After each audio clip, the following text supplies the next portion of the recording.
Ce travail est parti d'un constat selon lequel, malgré l'influence croissante du numérique dans les institutions académiques, la communication scientifique continue toujours de rencontrer plusieurs difficultés. Le doctorant Mukosho Kumaluta Fiston de la faculté de lettres et sciences humaines de l'université de Kinshasa a défendu le samedi 14 mars 2026 son mémoire des diplômes d'études supérieures DES en sigle intitulé Communication scientifique à l'heure de la transformation numérique, partage du savoir et de la connaissance à l'université de Kinshasa. Pour l'impétrant, l'utilisation des outils numériques doit être une opportunité tout en préservant l'éthique académique. Saisir les opportunités du numérique où la circulation des informations est plus rapide. Il a en outre présenté un nouveau modèle de la communication scientifique dans le partage du savoir. Oui, le public peut retenir que la communication scientifique à l'ère du numérique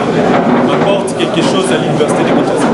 Nous avons quitté l'étape traditionnelle pour basculer à l'étape moderne. Donc on doit saisir l'opportunité de connaître comment utiliser les outils numériques tout en préservant l'éthique académique pour mieux avancer, faire circuler les savoirs dans l'échelle. Aujourd'hui, nous avons essayé d'apporter quelque chose de nouveau à l'université, surtout au département. C'est un sujet qui est très complexe, mais nous avons quand même essayé d'apporter quelque chose. Alors je suis satisfait parce que c'était pas un travail facile.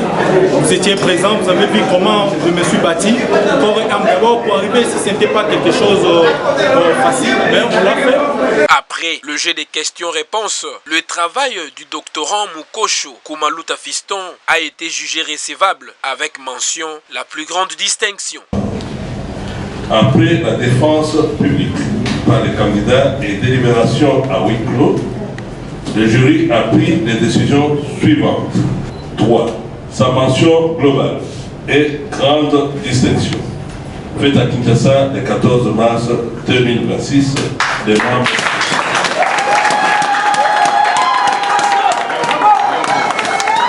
Signalons que cette défense a eu lieu dans la salle du conseil de la dite faculté.